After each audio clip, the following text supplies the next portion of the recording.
mercenaries, really, that's the double M. Born baller, baby boy, I be above the rim. What's good, family? It's your boy Just Blaze, host of the best NBA pod in the game, Above the Rim. Keep it locked each week and join myself and a special guest as we tackle the latest rumblings in the league. If it's happening in the NBA, you know I got you covered. Make sure you subscribe on all platforms and leave that 5-star review. Let's get it. I said I wasn't going to say nothing, but it's a lot of people that don't seem to understand what on-site means. On-site is action. That means upon arrival, once your presence has been acknowledged, that hands will be laid and debts will be paid. If this statement has ever been issued to you, that means that person is past the point of reconciliation. That when they see you, there will be no more talking, but only walking of the dog, and we're not talking about no pets. Yeah! They wobbling out there now. Yeah! Talk about it! You are now tuned in to Above the Rim. Hoops talk for the streets. Family, what's good? Welcome back to another edition of Above the Rim. Hoops talk for the streets. You already know how we do. Brought to you, as always, it's your host, Justin, a.k.a. Just Blaze. Family, you know the drill. To get in contact with me, you can always hit me up and follow me on Twitter at JustBlaze513. Facebook, JustBlaze513. On Facebook, search Above the Rim Podcast. Email the show as well. Above the Rim NBA Podcast at gmail.com. Tap in and leave the family a voicemail. The line is always open. 908-718-1592. If you want to support the show as well, cop your merch. As always, family, link is in my bio. Very easy to find. Leave your boy a review on iTunes and Spotify as well. Check out the YouTube page for the visuals. Make sure you go like that. Throw a comment on there. Throw a flame on there for your boy. Make sure those videos hit the algo. Appreciate it as love. Joining me this week, one of my guys I've connected with on Twitter, writes a lot of great articles and publications on the NBA for a couple of sites, Nuts and Bolts, Valley of the Suns, and some others. I connected with him on Twitter a while back. I don't even remember when we connected, but I know it was a while back, but I know it has something to do with our boy CP3 as usual, of course. Yes, sir. Yeah, so all around solid brother we got right here out of the Chi-Town. Stephen G, what's going on, my brother? How you living? What's going on, Just, man? Everything's everything. It's a blessing to be here, man. Appreciate the opportunity to tap in with you. Let's work. Of course, my brother, man. I appreciate you, man. And, yo, man, let's get right down to it, man. We got a huge episode on the way. We're talking a lot of potential playoff matchups. As always, to start, copping or dropping, man. Let's get to it. So, copping or dropping, we throw out a hot take. If you agree, Steve, you dropping. If you agree, you copping. If you disagree, you dropping. And, listen, man, if there's a conference that you won't be able to predict this year, bro, it's the Eastern Conference for me. Man, in my opinion, there's about 6 or 7 teams that I'm thinking about that really could win the East if the matchups shake out in their favor, man. Some people think the East will either come down to coaching, some think that it will come down to adjustments, and some people think it will come down to health. Most importantly, a lot of people like myself, I think it might come down to the best player in the East, which leads me to my copping or dropping for this week, man. Steve, I'm swinging this to you, my brother. Copping or dropping this take. The best player in the East will win the East this year. Copping or dropping this take. Man, I gotta stay true to me. That's my ad. I gotta stay true to it. I'm rolling with that. I'm copping. Ooh, tell me why. Talk to me. Well, you can't, the guy just won Finals MVP. Mm-hmm. That guy's still there. The defending champ's still there. When they flip the switch, yes, they've shown consistently this season that nobody's really in that tier with them consistently enough to win a series, meaning winning 4 out of 7 against them. So it's hard to go against Giannis. Giannis is that dude right now. He's showing so much improvement as a passer, as a scorer. Just in general, he's taking shots that not just teams are conceding, but he's taking shots that he actually wants. He's doing it in the fourth quarter. He's second in the league in fourth quarter for scoring this season. He's been going back and forth with DeMar DeRozan. People don't really realize it because DeRozan's been killing in the fourth quarters, but average-wise, Giannis has been right there neck and neck with him. I think right now he's like a decimal point behind him at like 8.4 per fourth. So he's doing it, and he's doing it when it matters most. Can't go against that. Listen, all true points have been made, right? Because when you look at who the best player in the East would be, right? Basically, I was having this conversation with the fellas. I was like, yo, who's the best player in the East, right? And I got 4 different answers on who the best player in the East is. So I was like, oh, wow, I thought it was maybe 1 or 2 you'll get. But I got 4 this time. We got Giannis, obviously, 30, 11, and 5. We got KD, obviously, 37 and 6. 37 and 6. We got Embiid there, 30, 11, and 4. And then we had Tatum thrown in there, too. One guy, 27, 8, and 4. So I said, all right. So if it comes down to East playoffs, come down to a playoff matchup, what is going to be the main factor in deciding that series? And everybody said, whoever's the best player on the floor. So I said, so that whoever the best player on the floor must be the best player on the East if that team is to win the East. Unless, of course, you got a team like Miami thrown in there that could really shake shit up a lot. Cleveland, maybe, the Raptors, they could give some teams some trouble. But all in all, when it comes down to who will win the East, it's probably going to come down to individual play, especially late in the playoffs, especially in one of those most important rounds. So, so it's a valid question, but it's also tough at the same time because it really just depends on your flavor. I'm going to be honest. It really just depends on your flavor of the week. Whichever player you like the most, whichever player you like, whatever you value or brings to the table is basically going to sway your answer. So basically, when it gets down to it, mano a mano, it's going to be hard because a lot of the teams are very evenly matched, like you said, in the East. Like that Nets-Bucks series, right? That could go either way. We saw how it went last year. A big toe away from winning that series. And now when we had in the regular season, I actually got to give Giannis some love because that step-back 3 at the end of the game over doofy-ass Drummond. I get tired of watching Drummond all the time. That step-back 3, I had to show Giannis some love because I didn't think he had it in him. I know he's been working on taking his game-winning shots, but him having the confidence to take that step-back 3. I mean, you saw Drummond in front of you. It was like looking at a cone in front of you when you saw him. But he decided to take that 3, so I got to go show my man Giannis some love. And it's really interesting because it really could come down to the best player in the East. So, mano a mano, are these 4 guys evenly matched in your opinion when it comes down to a playoff series, or Giannis is a tier above the rest in your opinion? That's a hell of a question in itself right there because all 4 of those guys are having amazing seasons. I mean, we could be talking about KD and Giannis being potentially better come playoff time, but Joel could end up being the one that comes away with MVP for the regular season. Or, I mean, for this late surge, I don't agree with it, but Jason Tatum could end up coming away with MVP. So, there's a lot of contention between those 4 guys. But I'm gonna err with history, and I'm gonna go with Giannis being the number 1 for sure. But I'm also, you can never count out KD because that dude he's not even human more often than not. Oh man. Especially when the stakes are the biggest. I'm not sure if I'm choosing anybody else to win me one game over that dude at this point. Give in the NBA. A calm 50 he'll give you. Calm 50. A light 50. Come on. So I'm rolling with Giannis in this conversation, but the latter 3 guys, especially KD, you can't go wrong choosing him at all. Listen, I can't dispute anything that you're saying, my brother, because I'm copping this also, but for a different reason. I'm going with KD for me personally as the best player in the East. So I think most likely he will assert his dominance because whoever the best player is should be able to assert their dominance in the series. And that series is a toss-up anyway, so we'll see how that shit goes. Yeah. Hey, if it goes anything like that game went on Thursday, man, we for a potential all-time great series.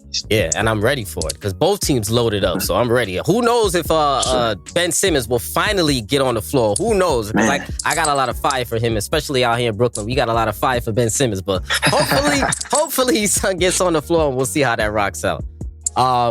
So speaking of playoffs, man, this gets into the meat and potatoes of the episode. I wanted to discuss some potential playoff matchups that we might see.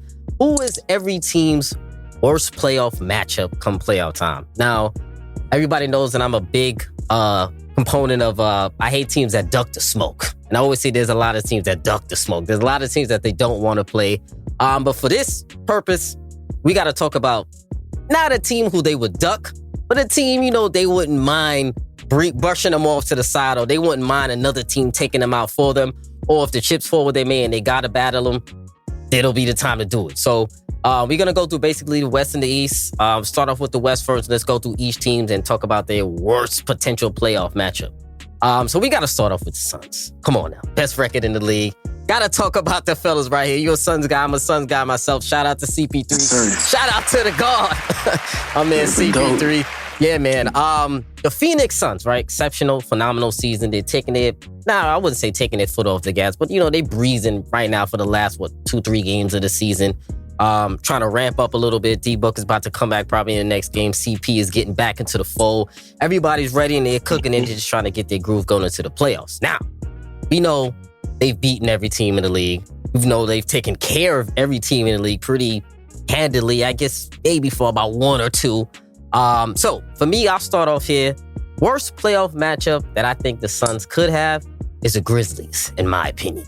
Now, I know a lot of people are going to say the Warriors. I know maybe you might say the words, but for me, it's the Grizzlies, and I'm going to tell you why. The Grizzlies are the one team that scares me a little bit more than the Warriors when it comes to the Suns. And you know why? Because the Grizzlies are fearless, in my opinion. So that fearlessness, to me, they really don't care. These boys are coming on the floor, they hooping, it doesn't matter. And the Suns, when they played them this year, they're the only team, I believe, that have a winning record against the Suns at 1-2 against the Grizzlies. Yep. And if you remember early in the season, Ja hit that game winner in Phoenix to beat the Suns. I think everybody was playing. I know CP was playing. I believe Book was playing. I don't know I think DA may have been out that game. DA may have been out, but shit, he wasn't going to do nothing about that Ja Morant layup. I'll tell you that right now. For sure. So, so for me, it's the Grizzlies right now because to me, it's difficult. It's very difficult to game plan for the Memphis Grizzlies because they just play hard. Like, we've seen their record without Ja Morant, 18-2 or 19-2 or something like that without Ja Morant. So we know that their buckets could come from anywhere, but their heart and their hustle comes from everywhere as well. Exceptionally coached, well-balanced, very deep team. And they playing with house money because in their mind, a lot of people are not expecting them to win a title, but in their mind, they're like, shit, we could beat any team in the league. And I believe them. They could beat any team in the league. So for me personally, I'm going to go with the Grizzlies as the Phoenix Suns' worst playoff matchup. And you talk to me. What do you think about that? What do you think about who you think the Grizzlies are worthy adversary and who you got is the worst Suns matchup? Well, I'm not going to grade the Grizzlies and, what Taylor Jenkins is doing down there with them boys. They have that youthful exuberance. They have that level of unpredictability. They have like a unabashed level of confidence that it sprinkles out throughout the entire roster. Yeah. And that starts at the top with the best player. That's literally all those words embody what Ja Morant is. And it literally, you can see his confidence trickle to the next guy, to the next guy, to the next guy. They got lineup versatility galore. Starting with when they put Jaren Jackson Jr., my Spartan dog, they put him at the 5, and that opens up the entire floor. They got length everywhere. The guys got IQ. And again, it's all that youthful exuberance. That level of unpredictability in a series format is tough. And what I've been quietly whispering, they had to show it in the playoffs, but they've quietly reminded me of, I believe it was the 2012 Golden State Warriors, so the baby Warriors. Before they became who they were. That season, they beat the Nuggets. They weren't expected to, but they beat the Nuggets in the first round. Yep. Then they lost to the veteran Spurs team, in the next round. And then, they took their lumps and they grew from it. They lost to the Clippers. CP went crazy. They lost to the Clippers that next season. But then after that, it was just up. And it really never come down from that cloud since.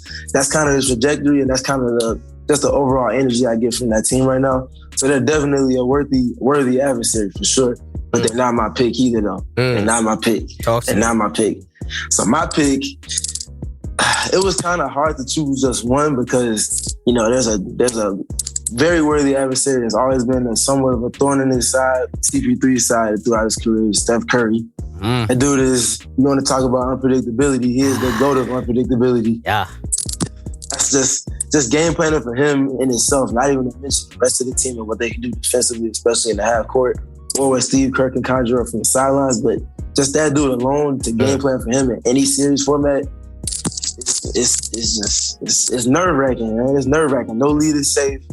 You know how it go when you playing the Warriors. Come on, man. You know how it go. And I agree with you. So I didn't pick the Warriors, even though obviously the Warriors are going to be most likely the Phoenix Suns' toughest matchup, but I feel like that they are the Suns' toughest matchup for emotional reasons, brother.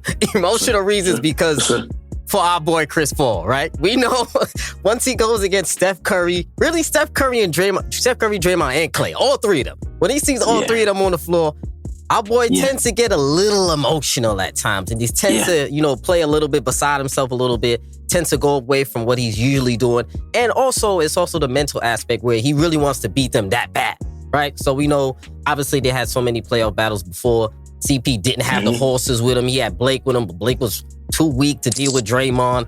DeAndre was waste of time.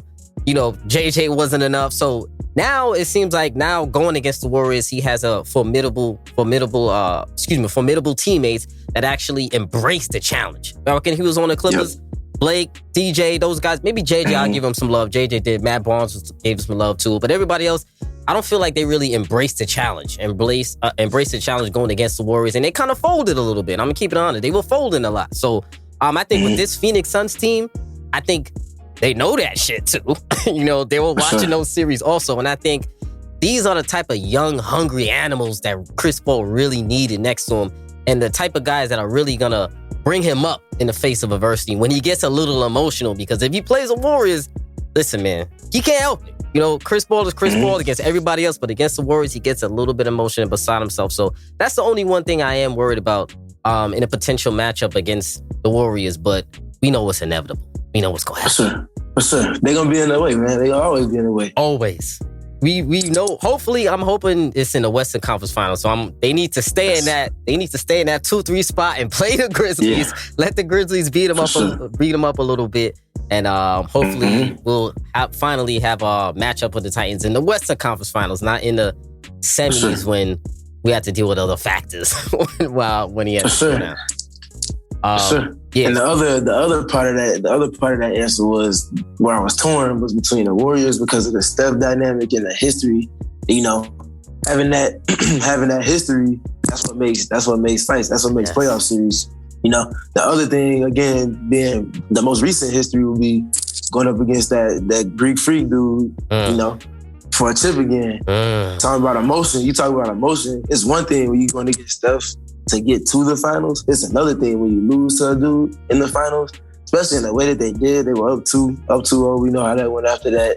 That was in large part due to the fact that they just couldn't solve the Giannis riddle, which is that's nothing to be ashamed about because, the entire league and figure that dude out like for real for keeping it 1,000, So you just got to make sure that we always keeping that, in the tuck as well because you can get distracted by, the little feuds and whatnot with other teams in the West, but everything that's driving this Phoenix Suns team this season is all at the foundation of that loss in the finals last season. The Bucks still got that same core, they got the MVP guy again. He's still there. He's not going anywhere. He's improved, which is crazy to think about. The dude's improved, and then not to mention that their three best players still play so well together for the duration of the game, but even more so in the clutch. They'll space the floor out and they'll let those three play like a 3-man game essentially, screening and popping off the ball with each other, screening and rolling for Giannis, of course. And it's just hard to deal with because they have tough shot makers. None of them are scared to take those shots, and they all trust each other in that court as well. It's just tough. I feel like the Suns match up with them better than anyone else, so it kind of goes both ways. But they got the upper hand. They won it all last year. They got the upper hand. Yeah, so I agree with you on that. And that series to me will be a series of confidence versus vengeance, my opinion. The Bucks have the confidence against the Suns, but the Suns got vengeance against the Bucks. So they need to avenge that loss. And they have to. So, that'll definitely be a phenomenal series. So moving on. Memphis Grizzlies. Young Bucks in the Western Conference right now. They launched into the playoff scene last year. Who did they play in the first round? The Jazz. They played the Jazz in the first round. They lost 4-2, I believe, or 4-1. I think it was 4-2. It was 4-1? Yeah. Okay, all right. So they won 1. So they got a little gentleman's sweep. But now we got a new and improved Grizzlies. We got a Memphis Grizzlies team that's hungry, that's ready. Worst playoff matchup, I'm going to start off here for the Memphis Grizzlies. For me, I'm going to go with the Phoenix Suns. Right? So I know it's in reverse because I said the worst matchup for the Suns will be the Grizzlies and then for the Grizzlies will be the Suns because how I'm thinking of is the Suns, they're young enough to keep up with the Grizzlies but wise enough to outsmart them in the series. And obviously we know who that deciding wise man factor it is. It is Chris Paul. So, but the Memphis Grizzlies, man, they are low-key a very, very tough. I mean, it's not even low-key anymore. I mean, I was one of the guys who was talking about the Grizzlies from last year. I went on, I believe it was the first episode of the season. I said, John Morant might be making All-NBA this year. I feel it. I went past All-Star. People were like, damn, you went past All-Star? Past All-Star. My son is making All NBA this year. I had it on the first episode, so I actually got to find that clip. I need to throw that back out, matter of fact. But yeah, so I'm going with the Suns to me as their worst playoff matchup for the Memphis Grizzlies for those reasons. So talk to me. Who do you think is the Memphis Grizzlies' worst playoff matchup to you? And this is not even a toot that horn, but hey, when you got it, you got it. You ain't really got to say it too much. It's just a known fact. You can honestly say the Suns are the worst matchup for every team in the Western Conference. You know, they ran through everybody. I'm trying to be nice. Except Memphis to an extent, you know. But hey, when that record's so abrupt and it's in your face, it's like, you know, you can't just duck away from it. You got to speak on it. So I feel like it applies here for Memphis, but for that reason, because I feel like everybody doesn't necessarily want to see the Suns if they don't have to. I kind of went away from them for the Grizzlies specifically, and I looked at the Minnesota Timberwolves. Oh, so in that season series, they're 2-2, and it's more so the way that the Timberwolves, they play defense. We spoke on the vengeance factor. Patrick Beverly was just recently on JJ Redick's Old Man in the 3 podcast, talked about how when he got traded to Memphis, Memphis didn't want to really extend him because they weren't seeing eye to eye on his role with the team. You know, we looking at these leads adding up to what's going to eventually make for a great series if we end up getting it. Patrick Beverly's going to be the one that's, you know, first in line to guard the best player on the other team, being Ja Morant. They're going to go back and forth. You know how Pat gets. That's South West Side Chicago. Come on now. He going to get down. Pat, get on my... After he did that shovel CP, I was done with Pat Bev. I gave him love before. After that, I was done. For sure. Hey, that's what he do, man. He play with that ever never-ending chip on his shoulder. But even past Pat's a great leader, and all other players, kind of like we talked about with Ja. Yes. All the players underneath them with the Timberwolves and that whole organization at this point, falling right in line. They doing that same thing. Yes. Everybody got confidence. Cat can pull, Jaren Jackson Jr., Steven Adams, all those big guys from Memphis, pull them away from the basket. And then on top of that, you start looking at the big wing defenders that Minnesota has that they can throw to get in the passing lanes and take away those driving lanes and help, as long as they're disciplined in trying to guard Ja Morant and make other players beat them. You know, they got the Jared Vanderbilts of the world and all these other guys with just long wingspans, and they have high IQ, they have good hands, and quick laterally. And then the defensive scheme that they use, which I don't personally feel is effective in the playoffs against good teams. But when you putting 2 on the ball and you're forcing the ball and making tough decisions on Ja Morant for 40+ minutes a night, however many he plays, as a series goes on, that weighs more and more in your favor if the team that you're going against is not built to necessarily beat that scheme. So matchups make fights, and I feel like Minnesota being 2-2 in the season series with them can make something out of that. I wouldn't pick them, but I feel like that would make it tough with them. I like that. Nice sleeper pick, because I agree with you. That was some good points, because we know obviously the Minnesota Timberwolves, they're going to be trapping Ja a lot. They're going to be trapping, especially when he comes out full court, and they're going to have to rely on the others to make plays. But they do have a couple of playmakers on that team that can help out and that are confident. They got Melton, obviously Tyus Jones, Dylan Brooks. Hopefully he can make some plays. He can make some plays. So my guy Bane, you know, most improved player of the year. My guy Bane, that's going to be my boy in that series. So I like what you said, but tell me what you think about this. Low key, I wrote down too. Lowest key. A bad playoff matchup for the Grizzlies is a Dallas Mavericks, for me, in my opinion. I think they'll be a tough matchup, obviously for the sole reason of Luka. Who's guarding Luka in that series? Obviously, a lot of people are going to say Dylan Brooks is going to be the guy guarding Luka, right? Now, Dylan Brooks, a great defender, solid defender. We know he got his battles with Paul George. He loves to eat Paul George's dinner. He loves to play Paul George. But we talking about Luka right now, man. Now, listen, he almost damn near beat the Clippers twice by himself, damn near in the postseason series. Now, Dylan Brooks is not the defender that Paul George is. Obviously not the defender that Kawhi Leonard is. Now, he's going to be able to give him a hard time, but Luka can win you a series by himself. He could definitely get you to game 7 by himself.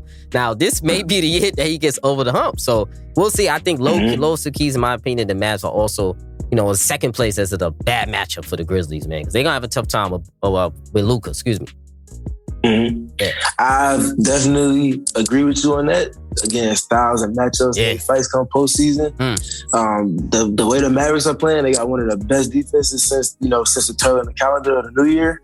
And then on top of that, the offense is clicking. It's not necessarily the style of offense that wins you series like deep into it, but it can definitely win you a series, especially when the heliocentric player you're using is Luka Doncic, who's lacking nothing offensively, you know. And then again, they don't have a matchup for him. You know, this is not even to degrade Dylan Brooks because he's a great defender. You know, he's still getting better at the little things as far as like not fouling and staying out of foul trouble in general. But very quietly, one of the reasons they lost to the Jazz last season was because Donovan Mitchell was giving them that work. You know, they lost that series. The one game they did win, he was able to kind of neutralize Don a little bit. But after that one game, Don got back in his bag, and that was a wrap after that. They couldn't stop their best player. And for that reason, they ended up getting the gentleman's sweep, you know. Yeah. So, go ahead. Nah, that's it. That's all right. Yeah, man. That was definitely it was a tough gentleman's sweep series. So I definitely think the Mavs, Warriors, and Suns obviously going to give the Grizzlies some trouble. So it's going to be interesting. So speaking of the Warriors, you start us off here, my brother. Who you got as the Warriors' toughest matchup going into this postseason? Talk to me. I kind of tried to bring a little bit of context to it. So in the event that these two teams play in the first round with Steph's looming, you know, injury situation, we don't know if he's going to be back to start the playoffs. He's going to be back after game 1 or 2 or 4, or, you know, what the situation is. It's really on a day-to-day basis. I went with the Denver Nuggets because we know what their one fatal flaw is in this rendition of the Warriors, and that's, you know, defending front court dominant players. The Joel Embiid, not the Luka Doncic, the Nikola Jokic, you know. Those players that can make plays from the post, they can drag big men away from the basket, and just overall just wreak havoc with whether it's passing, controlling the pace of the game, or scoring and going to get the own. Really, what big man is more all-encompassing than Nikola Jokic, you know? That's a hefty problem for them to deal with. Because he's going to, as great as the Warriors are with their defensive rotations, strong side, weak side, trapping, zoning, all of that, you have an elite playmaker that's bigger than anybody else on the floor. So those passing windows that you could usually take away from a CP3 or, you know, even a Luka Doncic, you can't take those windows away from Nikola Jokic. Not to mention, he's able to shoot over the top of anybody that's guarding him. So all these little schemes and gimmicks that you can use against players that are more neutrally sized, that all goes out the window when you got a guy as big as him and as able as him. We can do everything, you know. And he's had a handful of big games. I can't remember exactly what their season series is off the top of my head, but I feel like it's like 2-1 Denver. Yeah, it's something. If I'm not mistaken. They got that one game winner from Monty Morris. And then that's what I'm remembering. And then there was another game. Yeah, there was another one where Jokic went off, and I feel like they won that game as well. Probably. But yeah. Yo, I like what you said. Let's be honest, right? You said who's guarding Jokic? It's Looney. And let's keep it a stack. He's getting smoked, all right? Looney is getting smoked in a playoff series. Now, is it enough to win them that series? Probably not. But as an individual matchup, he's getting smoked. Looney, who's their backup center? They don't have Wiseman. Who's their backup center? Draymond. They be using Kuminga at the 5. Of course, they be using Dre at the 5. Not happening. Yeah. So you're right. That was a wonderful talk about who their worst match will be. And I got 2 other teams, but it's for the same exact reason, for their inside presence. So I had the Suns and the Grizzlies because of their inside presence. Ayton, McGee, Lord Biyombo are all capable bigs that could really give Looney some problems in the middle. And Steven Adams, Triple J. Also, I threw Brandon Clark in a little bit because he does play from the inside. He does play well above his height. They will all give the Warriors some trouble, but the Nuggets 1,000% will definitely give them some trouble. And I mean, all we heard this year was wait till Wiseman comes back, wait till Clay comes back. All this bullshit I've been hearing from a lot of people that really be wanting smoke with me about the Suns. So listen, he's not coming back. Give up on that pipe dream. Klay Thompson came back. It's still the same team, a tier below. So we'll see how they shake out in the playoffs. And it's gonna be interesting with all of these people that have been riding the Warriors all year. We'll see how it shakes out when it comes to playoff time, because it's definitely going to depend upon matchup with how they look, especially if Steph is not 100% in any series. So, sure. And I will also add, so I applied that Steph potentially not being there for the entire series. I brought that dynamic to me choosing Denver specifically. In the event that Steph comes back and he's playing from game 1 on to the rest of the series, it's definitely Memphis and of course Phoenix. There's really nobody else for them to worry about if they got that boy 30 out there doing what he does. I know, man, 100%. Dallas. Let's go to the Dallas Mavericks. You start us off right here, my brother. The Dallas Mavericks. Who's the worst playoff matchup that you see for the Dallas Mavericks in the West? All right, so I said this was a cliche answer for everybody in the West, but there's a little more context to it for Dallas specifically. So I talked about those teams with the heliocentric players where everything's all encompassing around this one player. What team really has a defense and a specific defender better to defend a team like that know where you're going. That boy, Mikal Bridges, that Villanova product, Phoenix. You know, they won 9 out of their last 10 games against the Dallas Mavericks. And that's stretching across the span of games that preceded CP3 and Jay Crowder in his rendition of the Suns. Now, and they go back to, you know, the back and forth between Aiden and Doncic in the draft and everything. So there's that context there where those two guys are always trying to outdo each other. DA has the hefty lead in his favor at this point. His matchup, he doesn't have one in that series. They've been using Maxi Kleber. I'm a Maxi Kleber stand account. I'm a walking stand account for him. But no, they don't. Dwight Powell too. He don't want it either. Come on, man.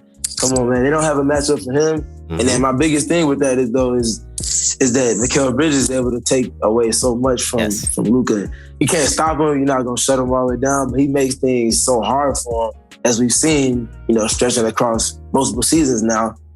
That having that one specific player that can do so without being in foul trouble, and then take away the pick and roll with him and Aiden defending it. You know, that matchup, that dynamic there alone just tilts everything in his favor. Not to mention, I don't think they have any defenders that can stop anything that Phoenix wants to do offensively.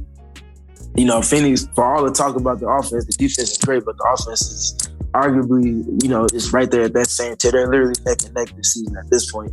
So the fact that even as great as the Mavericks defense has been, especially since the tournament calendar, I just don't see any avenues for them beating the Phoenix Suns. Yeah, listen, I'm a breeze past this one right here because we in sync, fam. We in sync right here because I got the Suns written down on my paper for the exact same reason that you just brought up. I'll tell you right now, right on my notes, I said, listen, the Phoenix Suns are the only team in the West who have one defender capable of defending Luka Doncic for an entire game, not even extended period, for an entire game, who could defend him 94 feet. One of the few players in the league that can actually really defend people without fouling is Mikal Bridges. So, listen, the Suns are obviously going to be, not obvious, but to some people, but they are definitely going to be a tough matchup for the Dallas Mavericks solely for Mikal Bridges. And now, if they were to end up playing each other, that'll be a Mikal Bridges series right there. Because that could definitely be a potential second round series. So we in agreement right there. And get that man on first team All NBA defense. I'm going defensive player of the year. Back-to-back seasons at this point. Hey,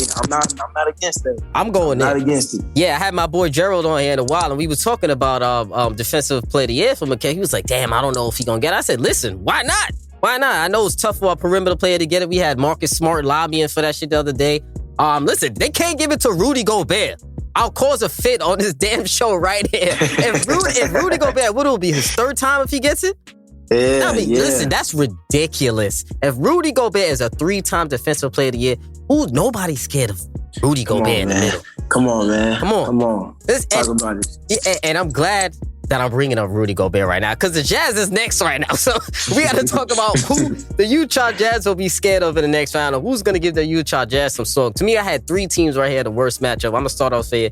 I had the Suns, obviously. The Warriors are a tough matchup for the Utah Jazz. And then the Los Angeles Clippers I have as a tough matchup for the Utah Jazz. Listen, if I'm keeping it a buck, all 3 of these teams will give the Jazz a smoke. Plus Dallas, too. I could throw them in there, too. All 4 of these teams will give the Utah Jazz a smoke.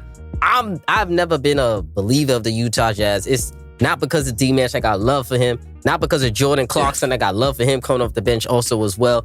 They play as a great unit. They have a nice system. Quinn Snyder does a phenomenal job. But it's Rudy Gobert for me. I'm sorry. Rudy Gobert is your second best player.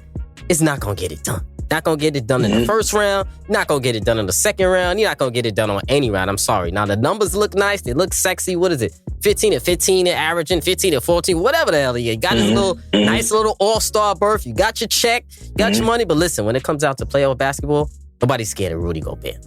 Everybody wants that smoke. Every elite perimeter guard wants that smoke from Rudy Gobert. So Suns, Warriors, Clippers, Mavs are the teams to me that I could even throw in the T-Wolves in there. Listen, Anthony Edwards is going up neck for Rudy Gobert also. So I got to go for those are my teams for the Utah Jazz. Talk to me. Who's the worst matchup for the Jazz? I know it might be a few. My man, you don't think anybody's scared of a little screen assist, man? Screen assist dominate the game, man. What you mean? Nobody scared of screen assist no more? That's what we doing? Talk to me, man. Honestly, the first team that comes to mind for me, as far as being an adversary to the Utah Jazz, are the Jazz themselves, honestly. Them dudes don't really I like to look at the game within the game as far as like chemistry, how guys react to different scenarios that might happen. I didn't get the ball here. I was wide open. I had a mismatch. All those little things in body language and response over the course of an entire season. It's been unfortunate that the injury bug hit them with Joe Ingles being out the rest of the season. Them making that trade. He was like the glue guy. You hear that from everybody on the roster. elocuting them same things, just saying that he was like the guy that was like the link for everybody. He was their connector, He was their ultimate connector on offense and on defense, So that's a big loss for them. That aside, though, if it's not them that's getting in their way, I would say that really the rest of the West, like, honestly, you gonna say I'm no one's scared. No one's scared of them. Like, everybody's watching them play. Like, and it was a great point when you bringing up the Clippers, because Paul George's very first game back was ironically against them, and that game took on a lot of what game. I think that was game 5 in the playoffs last year in Utah, when the Terrence Mann game where guys were, essentially just punking, Gobert in the paint. They took him out of their game plan and they ran away with it. Ty Lue is an expert tactician from the sideline. And even past that series, we can just look at that game from last week alone. Paul George just came back. They had the comeback. They were down some in the double digits. Progressively worked their way back, and they just brought back all these eerie things that plagued them in the playoffs last season. You look at even little details like, I think it was there was Terrence Mann one time, Reggie Jackson one time, and then one of the other guys, it might even been Luke Kennard, of all people in the court. They got caught up in mismatches with Gobert. All they did was simply they got down in a box out stance, like a fundamental box out stance with a wide base, threw their elbows out, and they just threw their trunk into them, and they were able to effectively take them out of that play for a few seconds, which ended up going into their favor. And we saw what we saw, and them coming back and winning.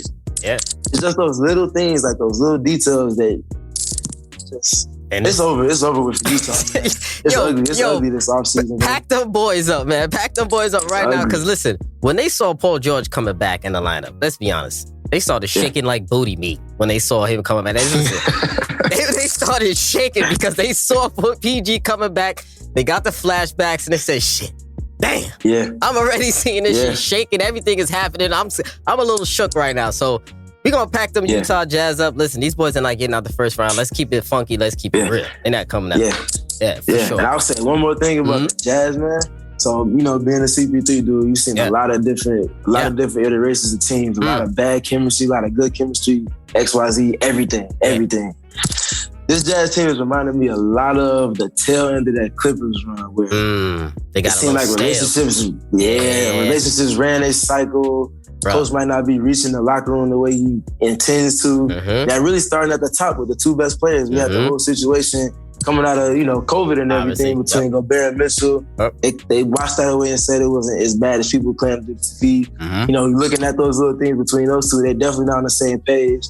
You had Gobert earlier this season talking about the Suns and how they are with each other and everything, and how he wishes they had that nil. Throwing shots, no one ever comes out and says that. If everything, come on, man. Don't be throwing strays, and then you can't pack him up, man. How say what you want to say, man. Say it with your chest. Say it with your chest, man. So all those little things, they reminded me a lot of that rendition of the Clippers, which ran this course like maybe 3 seasons too much, So I just feel like the end is near for them. Yeah, I feel you. Like I said, man, pack those boys up. They definitely going out in the first round, the Utah Jazz, 100%.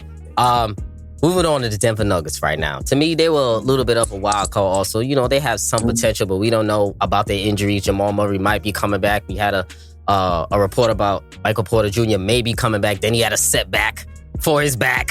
So we don't know what's going on there. So maybe they're healthy, maybe they won't be. So for me, I think we can run through the Nuggets a little bit fast. Basically, to me, it's a combination of 3 teams. Suns, Warriors, and Grizzlies. Obviously, I feel like I said that for damn near a majority of the teams, but we know why.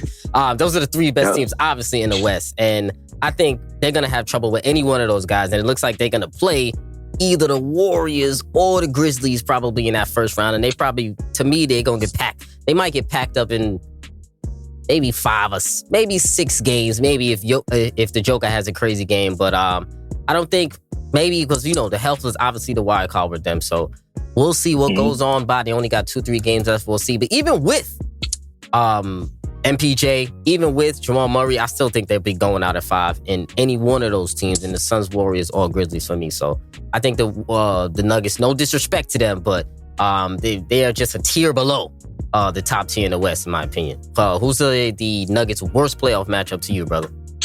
Hey, I'm right there with you on all of that. I'll even throw Dallas in. Dallas is a bad matchup for them, especially right now in this moment. I agree 100%. Yeah, the Nuggets, they're going to have some trouble. Minnesota, we could go there. Who's their worst playoff matchup? I'm going to go the Mavs here, the Mavs and the Suns right here. The Mavs, to me, I think Luka, we talked about Pat Bev earlier, one of the best defenders in the league. He has a lot of antics, we know that. But, he thinks he could defend Luka, but he can't defend the Luka. Let's be real, right? I know he thinks and it's great to have that, that mentality that you can, because he definitely can bother Luka.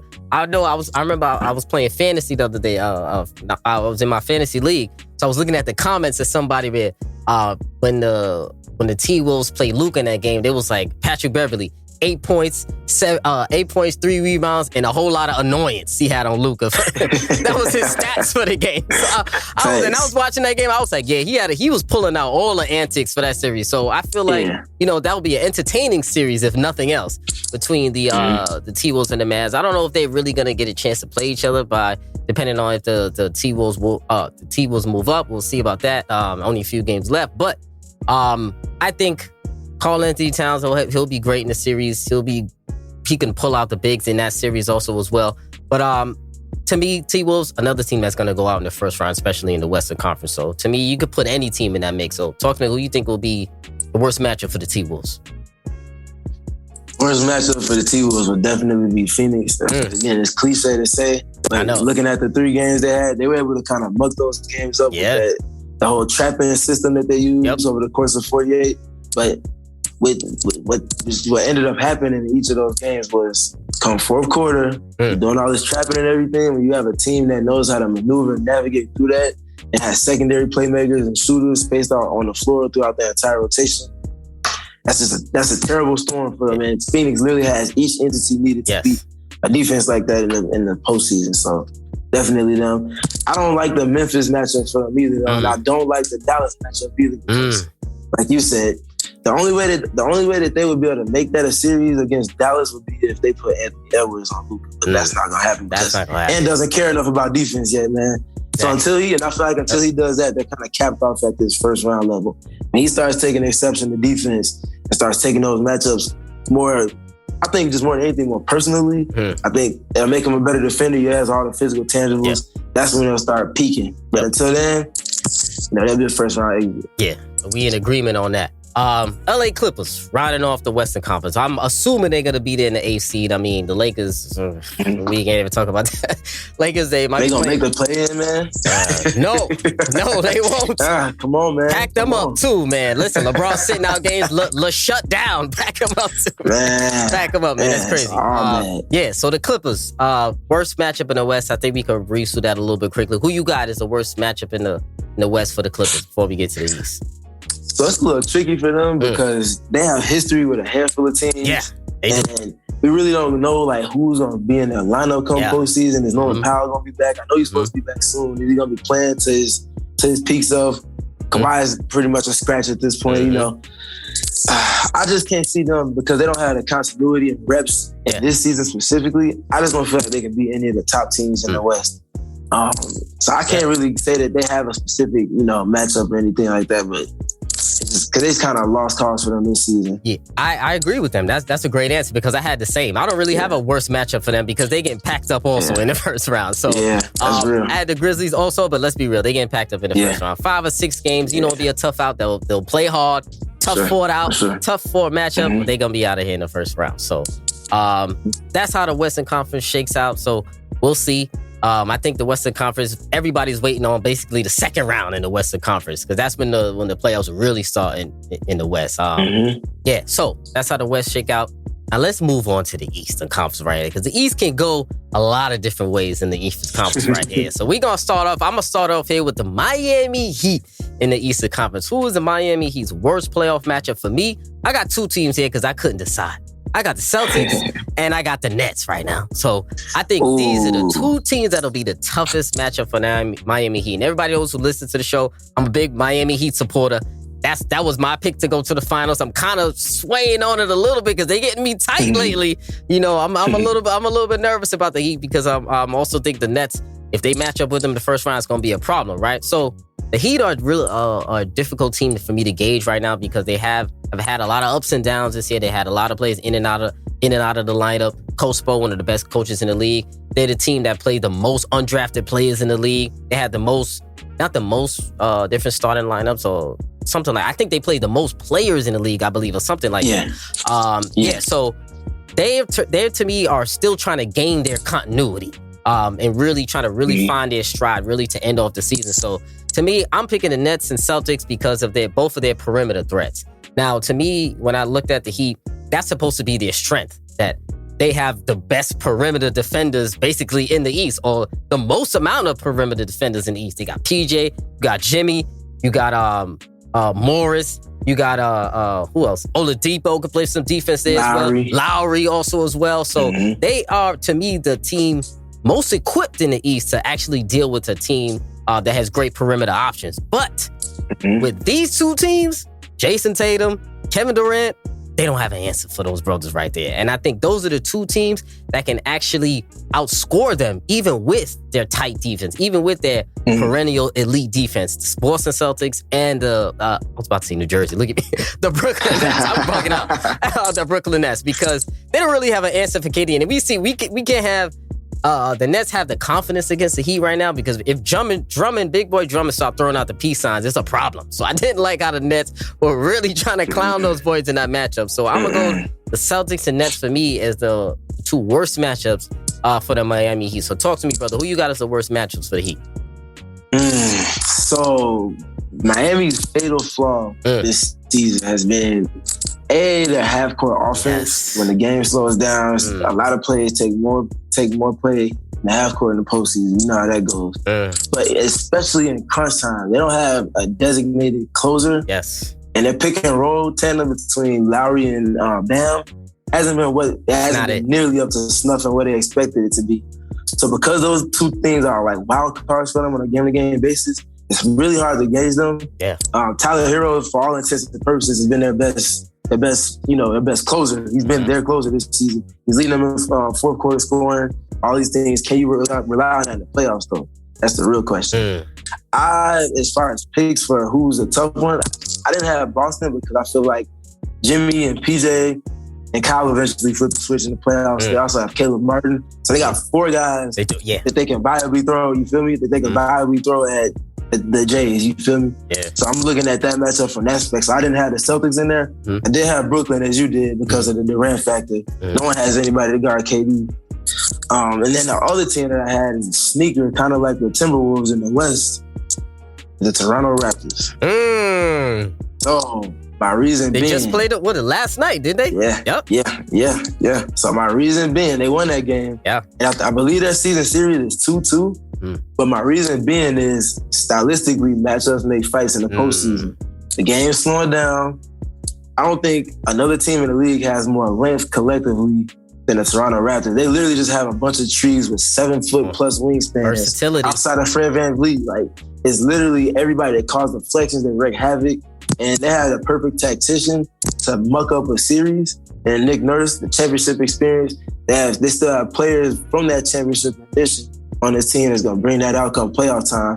They got the familiarity aspect with Kyle Lowry going against his old team, potentially if they go against each other. All these little things that would make a matchup, like push it to the brink of potentially an upset in the first round. That's Toronto. You know, they got that. I don't think they'll beat Miami, but I feel like they can make it such a series to where it'll be a few plays, probably come down to getting defensive stops, because both teams' offenses can be very suspect. If they get enough stops, which is very possible, that's a potentially volatile situation for the Heat. Yeah, 100%. I agree. Those are great points. I'm a big Raptor guy as well, so I feel like they're going to cause a lot of teams problems. We're going to talk about them when we get there. But for the argument's sake, let's move on until we get there. So let's talk about the Milwaukee Bucks right now. Listen, they are going to be a tough out for any team on the West, whoever they are playing, because we know they have the confidence of winning the title last year. But the worst playoff matchup for the Bucks, to me, I'm going to go a two-part here as well. The Nets and the Heat, for me. Nets and the Heat, two toughest matchup. Now, for the Nets, to me, I think they're going to be their toughest matchup because of their perimeter scoring. Now, we know that is a strength of the Milwaukee Bucks is their perimeter defense, but we do know that they have a tendency to give up a lot of threes, and they have a tendency to give up a lot of perimeter shots too, especially isolations off the dribble. Now, they play great defense. They have great individual defenders, but they have a tendency, they can be isolated quite a few possessions through the game, and it can't be scored on one-on-one. Let's just be frank. We've seen the Nets do it a bunch of times. We've seen a couple other teams really get their buckets against the Bucks. So the Nets, I think, will be a tough matchup for them, and the Heat also for the vengeance aspect. Now, I'm about to have a clip coming out soon about some of my delicious playoff matchups, and I need to see the Heat and the Bucks in a playoff series from a vengeance aspect. 3 years. This is about to be 3 years in a row. The Heat. They embarrassed them in the bubble. The Bucks came back last year and embarrassed them in the series. And now the Heat loaded up again. Listen, I got to see that series. To me, that's going to be one of my favorite matchups in the East if that does happen. So I'm going to go with the Nets and the Heat as the two worst matchup for the Bucks for me. So talk to me. Who you got is the worst matchup for the Bucks?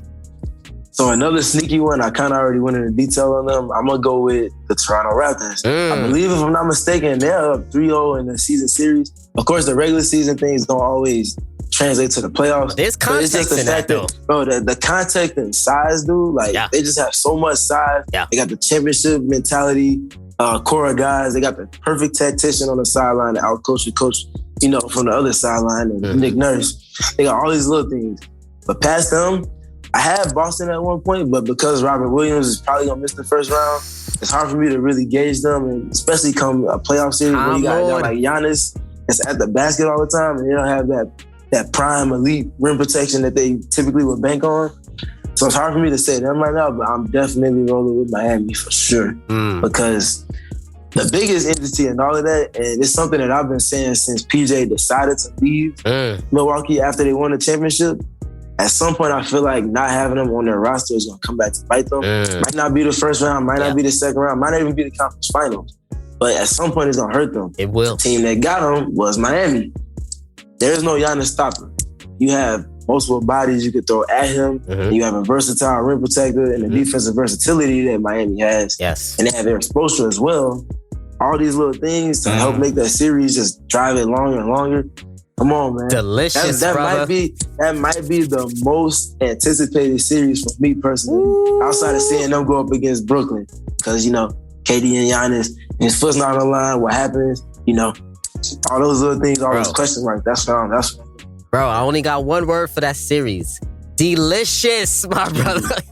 That shit will be delicious. I can't wait. And the streets, listen, I'm calling it right now. The streets need a Bucks Heat series, man. The streets need it. I'm telling you, we need that series. So moving on. Boston Celtics right now. You brought them up before, man. I'm a little tight about the Boston Celtics, man. I really wanted the Boston Celtics to do well. JT was my preseason MVP pick. Now he tried to creep up. I'm tight now. Now he tried to creep up in the rankings. It should have been early in the year. So I could have been going crazy. So I could have been talking my shit. But, here and there, they're creeping up now. They're playing their best basketball of the season coming into the playoffs now. But you're missing the Time Lord right now. Also, one of my guys in the league, man. Now, we know this is a huge, major blow for the Boston Celtics. Listen, you can't talk about them in the playoffs without talking about missing Time Lord, because that is a huge piece. The number one defense in the league is missing their number 1 or 2 defensive anchor, along with Marcus Smart. He's top 3 in blocks in the league. I forgot how many rebounds he averages, but listen, Time Lord, we know he protects that rim. And he's the one who masks up all the deficiencies that maybe Al Horford may give up when he's guarding some of those fours with the slow foot speed. So after people drive by Al Horford, they get to the rim, you got to deal with the Time Lord. And now, I'm sorry, but ain't nobody worried about no Tice. when they go into the middle. I'll tell you that right now. Anybody in the East, they're going up neck on Tice also as well, all right? So I'm worried about the Boston Celtics right now, and because of that, their worst matchup for me is now the 76ers. Now, usually, they play well against the 76ers. They usually pack up Joel Embiid and usually pack up Ben Simmons when he was there, but now, I'm a little worried because this is a different animal Joel Embiid this year. This is MVP Joel Embiid this year, so he might take advantage of Tice. They gonna take advantage of Horford. They don't have anybody else to throw. Grant Williams? Come on, stop it. It's not happening. They have nobody for Embiid, so that to me is their worst matchup, in my opinion, is going to be the Philadelphia 76ers. So talk to me. Who you got for the Boston Celtics as their worst matchup? I got a quick rebuttal for you. So with it being Philly, my only reason I didn't have them, that makes sense, but my only thing there is, James Harden in the playoffs. You got that dynamic, and they have so many different bodies that they can throw at Harden in that series, to kind of phase him out or just at least disturb his rhythm. So, but for Boston specifically, I have Miami because they've been going at it this season. Yep. They just played last week, and Miami had that excellent game where Spoelstra went away from his typical closing lineups. He put Max Strus in there. And it just made a hell of a difference. They had Jimmy at the 4 with Bam, and it was just a complete face change for their closing lineup. And Kyle Lowry actually had a good game against them as well.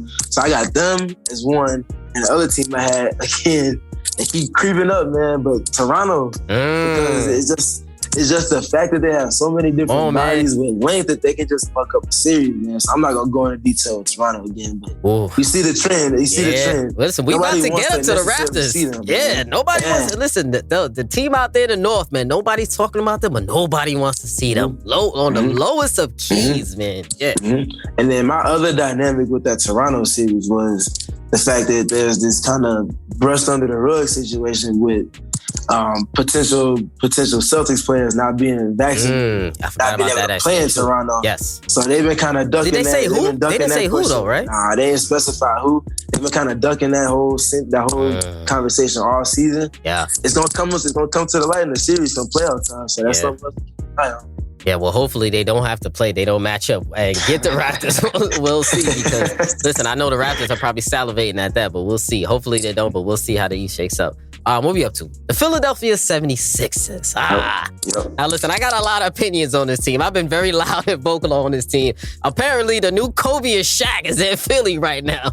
The new Kobe and Shaq. Come on now, man. They got to knock it off. Don't ever disrespect Kobe and Shaq again by bringing these two up, especially not with no James Harden. But listen, but that's neither here nor there. So, worst matchup for the Philadelphia 76ers to me is a Brooklyn Nets, my opinion. Listen, James Harden may or may not fold in this series. We don't know, but he may or may not do it. But listen, bro, Steve, we know the track record, my brother. James Harden in big games tends to fade away. I'm not going to disrespect and say he disappears, but he tends to fade to the back when we come to those big games and them big series. And the Nets will be the biggest series of them all for the Philadelphia 76ers. You quit on the Nets, went to the 76ers, and then you're going to have to play them in the playoffs. You know the Nets have all the smoke for the Philadelphia 76ers. They got that aspect. You got the vengeance aspect. We got Kyrie. The reports came out that he been locking Harden down in practice. We saw him in the games. He locked them down, lowest of keys. In that game that they played, they packed them boys up. Now, listen, that may be a problem. Doc Rivers may be a problem because Doc Rivers is coaching. Listen, he's going to get beside himself and he's going to start throwing out them weird-ass rotations or maybe start leaving Harden out with the bench unit. And that's not going to work properly because the Nets already know all of James Harden's strengths. So they already know how that type of lineup is going to work with him dominating the ball, him obviously getting to rim to try to draw the foul, get everybody some touches. And then also, who's getting the rock in that series for the Philadelphia 76ers? Now, it's supposed to be Joel Embiid, but then you got that vengeance aspect. Will James Harden come beside himself and really try to take it upon his own and prove people wrong, like me, who talk shit and say he's not ready for those kind of games? Now, James Harden, we know he's obviously going to put up the numbers. I'm not trying to disrespect in any way, but there's a mental aspect to every playoff series, and that's what I'm getting to, the mental aspect. So, to me, worst matchup for the Philadelphia 76ers is gonna be the Nets, but that's a matchup I want to see anyway, so I'm ready for that too. That's also in the delicious category, Philadelphia 76ers and the Nets. So talk to me, who's the worst matchup for the 76ers in your opinion, my brother? I think the quote unquote hipster or the one that people want to see the absolute most in the East is definitely that series because of all the reasons that you just elocuted. That was essentially Daryl Morey putting all his chips on the table for one specific player. He gave it to a team that's going to be directly in the way of getting what he wants to get from that player that he added to his roster. Like, come on, man.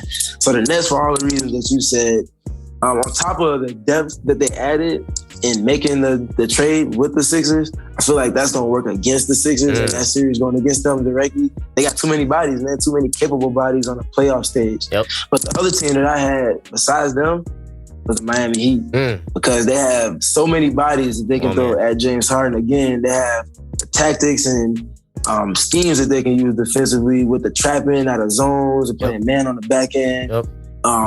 They have Bam Adebayo, who's arguably the most versatile, front court piece in the NBA, and it's just a bad matchup. I also don't like Doc Rivers coaching against Eric Spoelstra in the playoff series. He's going to get out coached. He's getting out coached. We saw how that it's been over a decade since the beginning of that, going back to the big ticket versus Bron, those series.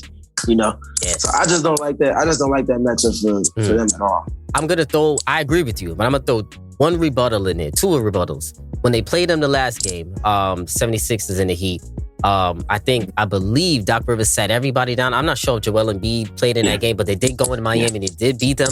And then number two for the second. Maxey went crazy. Yeah, Maxey went crazy. And number two for the reason, I'm just worried about Joel Embiid getting anyone on the Heat in foul trouble, mainly Bam. So that's one person that I am worried about because we know, good Lord, the rest, we don't know how the refs are going to call this playoff. So that's going to be interesting to see if they still get no foul calls. So that may be the only Achilles heel I feel would be in that particular matchup, 76ers and Heat. If they do get Bam into foul trouble, then they got to rely on Dwayne Dedmon a little bit more, which I don't like. So, so that'll be interesting there. So, Chicago Bulls, moving on. In your hometown, we got to talk about those Bulls. I just had an episode last week. My man Big Dave was on there. We talked about the teams that... shout out Big Dave one time. That's my guy right there. Me and Big Dave go way back. He's solid. Yeah. We talked about the worst playoff matches that he didn't want to see. And we got to talk about it again, man. So I know I alluded to it a little bit to it last week, but I'm going to say it again. The Milwaukee Bucks, to me, are the worst matchup for the Chicago Bulls. And it's just for two reasons. Rebounding and rim protection, for me, is a concern for the Chicago Bulls. Now, the Milwaukee Bucks, obviously one of the biggest teams in the East right now. Obviously, they got the big front line, Portis, Ibaka, Brook Lopez, obviously now with Giannis. And the Chicago Bulls, I like Vooch, but we know Vooch has his deficiencies on the defensive side of the ball. And he can also fade to the back in the series. Like, he could get you on 20 and 10, but it's a quiet 20 and 10. And a quiet 20 and 10 in the playoffs is not going to get it done, right? So, DeMar DeRozan, Zach LaVine, he's not 100%. We know they're going to have some trouble there. DeMar DeRozan going to have to work for every basket now, even more in the playoffs, because we know the schemes are going to be a little bit different, a little bit more intense in the playoffs. So, to me, the Bucks are the Chicago Bulls' worst matchup. Those two reasons, rebounding and rim protection for me. So, talk to me. Who you got for the Bulls as the worst matchup? I actually split that one in two. I split it 50-50 between Milwaukee for all the reasons you mentioned. Plus, there's like a psychological thing going against Milwaukee, the defending champs. They just got this edge against them. And the same thing goes, and actually play tomorrow, so that's going to be the last time they play for the rest of the regular season. That's going to be a big showdown, big game for the Bulls. Yeah. But also, Miami, for all those same reasons, is psychological. It's almost like, and they just played Miami on Saturday. They ended up losing that game by double digits. Yeah. It's just they have so much versatility to scheme Vucevic, scheme really the entire team out of what they want to do on offense, because the Bulls, for as good as they are offensively, as far as their top end talent, they're very predictable in how they go about it via isolation and not running too much to kind of move a defense, a good half court defense, to get the pieces moving to then attack. It's kind of too plain Jane in their approach. And that's going to work against them in the playoffs for sure. So I got Milwaukee, and then I got those reasons.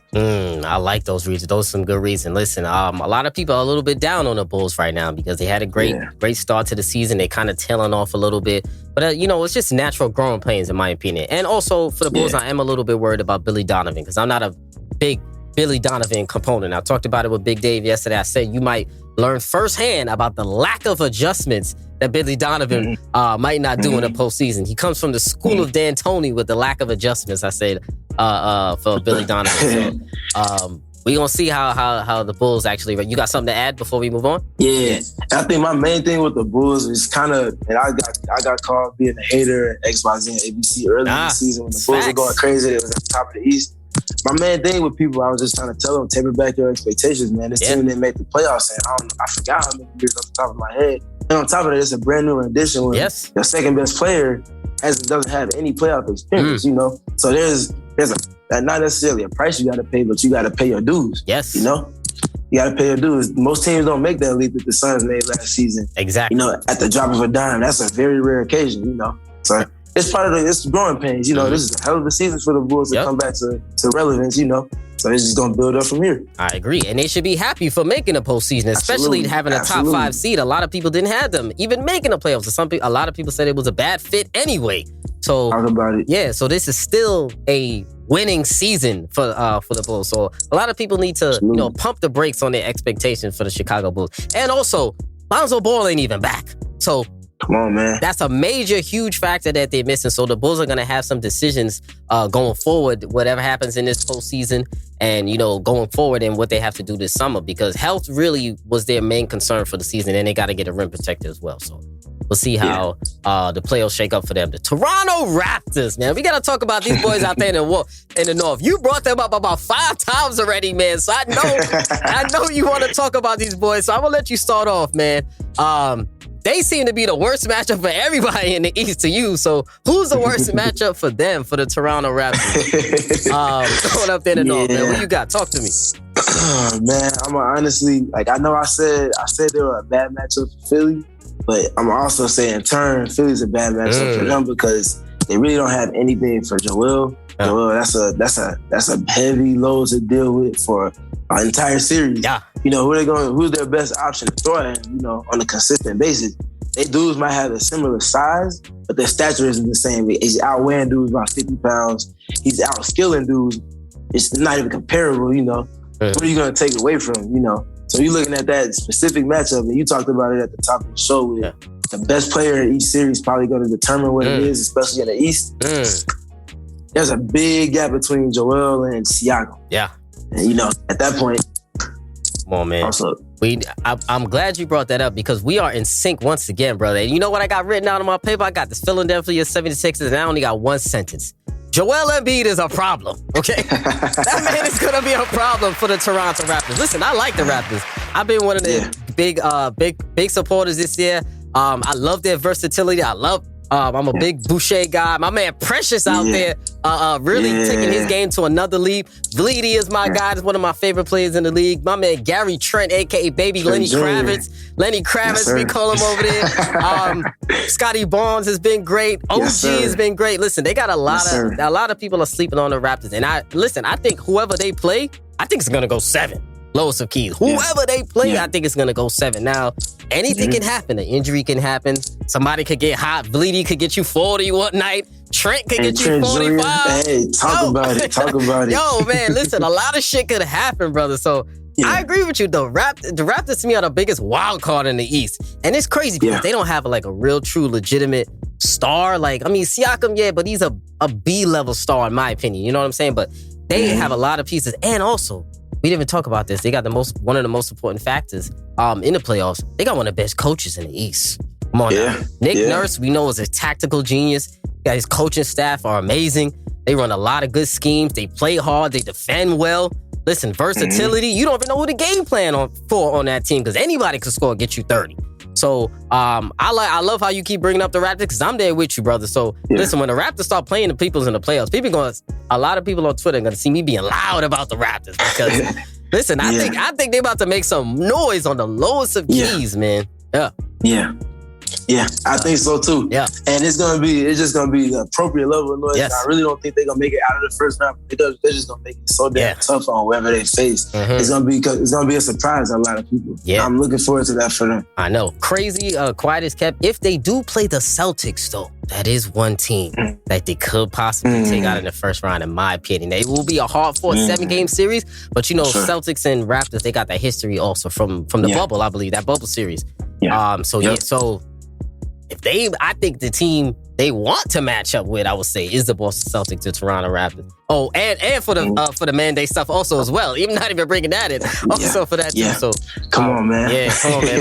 We'll see how that rocks. But Cleveland Cavaliers, one of the most unpredictable teams in the East. You know, tough way to really gauge them to see what noise they're going to make in the playoffs. But for me, their worst matchup in the East is the Brooklyn Nets for me. The worst matchup in the East is for them, even though it's going to be tough for them to even play them, really. You know, they're in the 7-8 currently. They're in the 7th, 8th spot right now. But I mean, the Nets will be their toughest matchup because the Nets' great shooting, to me, will neutralize the interior presence of the Cleveland Cavaliers. So we know we got their bigs. They got Jared Allen, Mobley, who else? Love, Markkanen is running the three. So they have a pretty big lineup. But to me, they're, I wouldn't say an Achilles heel, or one thing that I think, not that they would have even trouble with, but one concern I would have is that Darius Garland is pretty much their only real true ball handler. Really their only guy that can really break down the defense on a consistent basis and really can do it in a playoff series that's good enough to do it with top level elite defense. So that to me will be the Achilles heel of the Cavs. They may not be able to score enough and may not be able to get enough dribble penetration. So, and I don't think they want any smoke with the Nets because they have nobody to on KD over there. So that's why I rock. What you got for the Cavs as their worst match? So luckily for them, the Nets are below them. Yeah. So they ducking that one just off of construct alone. I got Milwaukee and Miami just because both of those teams really don't know which one's gonna finish in first or second. You know, who's gonna align with them as far as the first round potentiality. And I just feel like they got too many guys, like you said, that they can throw at Darius Garland, make life tough on him, for Shifty and is great with his fundamentals and the angles he takes to get to his spots on the court and the touch that he finishes with in the paint. All of that can become neutralized when you're a smaller guard. You don't have the surrounding pieces around you to space the floor out against those teams that can just play almost boxes and elbows type defense against you like they do in college for the most part. Take away those driving lanes and make you shoot. And you have to put on like a Damian Lillard type performance, which he can definitely do for one game. But to win a series, he couldn't do it against those two teams. That's tough, man. That's tough. That's a lot to ask somebody in your first playoff series too. That's a lot to ask. So they're gonna have a rough time with anybody too. So they the ones. And I will say that I feel sorry for them just because they've been going through so many injury pains from Colin Sexton to Ricky Rubio to Jared Allen. There's just so much going on with them, man. I just really wish we could see them at their full health, full potential. But it's coming. It's coming soon. Excellent. I really hope that Garland and Mobley can just have just real good playoff series in their first ingratiation with that stage. Yes. It's not gonna come with a series win. I just want to see them flourish and do well in that first time on that stage though. Yeah, I agree with you. It's gonna be really interesting come playoff time to see how the Cavs really do. So rounding out Brooklyn Nets, we're gonna stop at here going in. Now they're currently not in the AFC, but the streets told me they're gonna make that AFC spot, right? Going into the playoff game. So I just wanted to talk about them to round out. We could probably talk about the Hornets and Hawks, but everybody is probably their worst matchup. So Brooklyn Nets, right? They're another tough one to gauge, man. Listen, we out here at BK. Listen, I'm gonna be honest here. I don't think the Brooklyn Nets are scared of anybody in the Eastern Conference. I'm going to keep it a stack. KD, Kyrie, they go in their little conference room. They're like, listen, you're looking at the Eastern Conference right now. Who are you really scared of? Who really is really going to really stomp on us? Who's really going to really take us out easily? Nobody. Yeah. Nobody on us. Every team, we are a matchup problem for them, for every other team. So, I love how you brought up early in the episode, I think it was for the Jazz, you brought up their worst opponent might be themselves.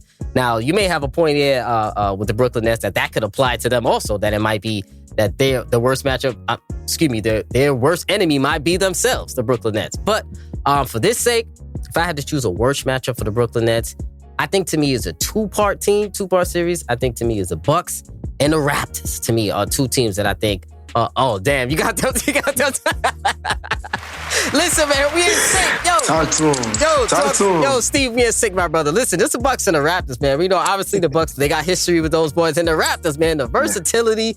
Listen, it's going to be interesting in a playoff series right there. And actually, really, I know it probably won't even happen to Brooklyn, the Nets and the Raptors. Well, maybe in the playoff game, they probably play each other. But I would love to see them in the series. But I think those two teams will be the two that give them some trouble. And I'm mad about this because it's supposed to be the Heat, in my opinion. Early in the season, I said it was supposed to be the Heat. Heat and Nets are the two teams that will give each other the most trouble, but damn, the Heat disappointed me lately. So I'm going to try to, hold off on my Heat pumping right now until I can see them a little bit more. So talk to me about the Nets. Now, rounding out, who's the worst playoff matchup for them?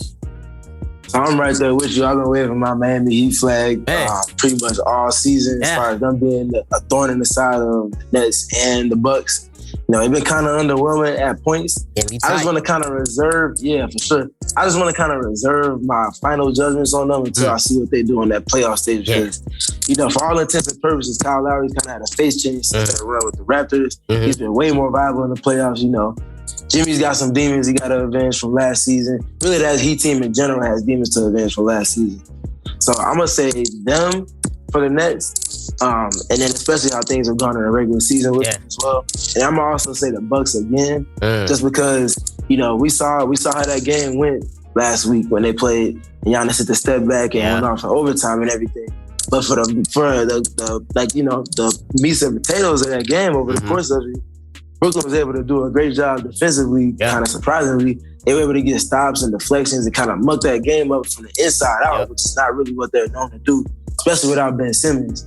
So I think that series against the Bucks would be all time, like I mentioned at the top, talking about the East. Yeah, it would be all time. I think it's definitely guaranteed to go 7 that particular series. And I would be mad at myself if I didn't bring up the Ben Simmons factor. Is this man gonna get on the floor right now because he's irking me and irking the whole entire New York City right now with his shenanigans of being on the bench, iced out, but you're not playing in the game. Come on, man, you coming on the bench, iced out, but you're not.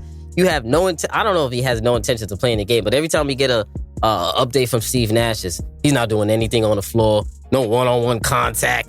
Barely even practicing. He's there with the team, drinking water on the sidelines. Whatever the hell is he doing? But he needs to get on the floor by playoff time, or else it was a damn waste of time in that James Harden trade. It was a damn waste of time if he doesn't get on the floor. Now, he could come on the floor in the postseason and really shake shit up. He's one of the major wild cards of the Eastern Conference as well. So, Brooklyn Nets, man, we gonna see. Listen, they have to get in that A seed. I'm projecting them to get in the A seed. They better get in that A seed, or else there's gonna be some heads rolling or some furniture moving out here if they don't get into that A seed, man.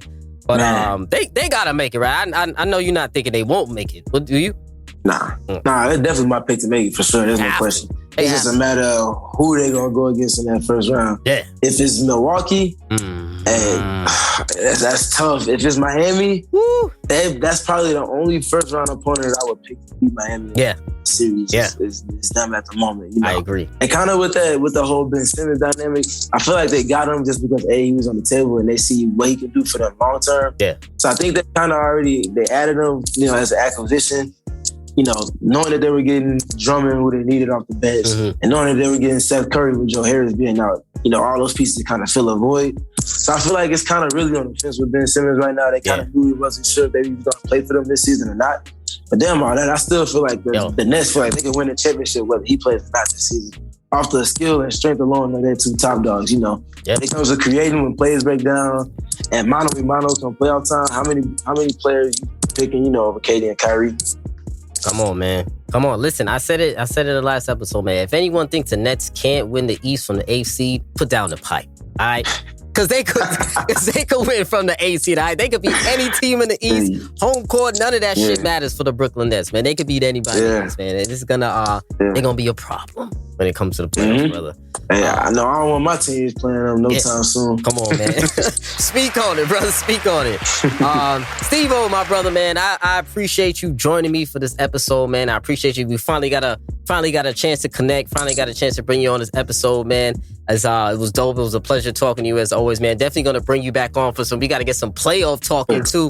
We gotta talk sure. about these matchups that we spoke about to see how they shaked up, how they shake up. And you know, I might bring you on for some Raptors talk, man, because I like the Raptors love going on right here, bro. Hey, let's go. Yo, let's go, man. Man, I'm grateful for the opportunity, man. Appreciate it. Gratitude for that, for real.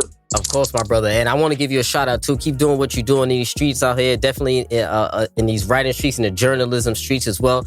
Your work is excellent. I've been checking out a lot of your stuff too. It's been it's excellent, the articles, man. And listen, we know it's all about June for the Phoenix Suns right now. So listen. Period. We gonna be on some type of parade right when the Phoenix Suns, when it's all said and done. You know? Yes, sir. Yes, sir. Yeah, that's what we talking about, man. You know the CP3 gang is gonna be going wild when that shit does happen, man. You already know. Come on, man. Mm-hmm. So yeah, once again, my brother, I appreciate you for joining me. It's all love. Definitely gonna be coming back soon. And shout out to you, my brother. Keep doing what you doing, my brother. And let's keep it rocking, man. Of course. Thank you, man. I love this platform that you have, man. You know, just supporting the other guys in this same space as creatives are, doing it the right way. I appreciate you for your platform and then for the opportunity that you gave me as well, man. Gratitude, for real. Of course, my brother. Love is love, my brother. We gotta help each other out, you know what I'm saying? And family, yes, sir. This is episode 177, and we out.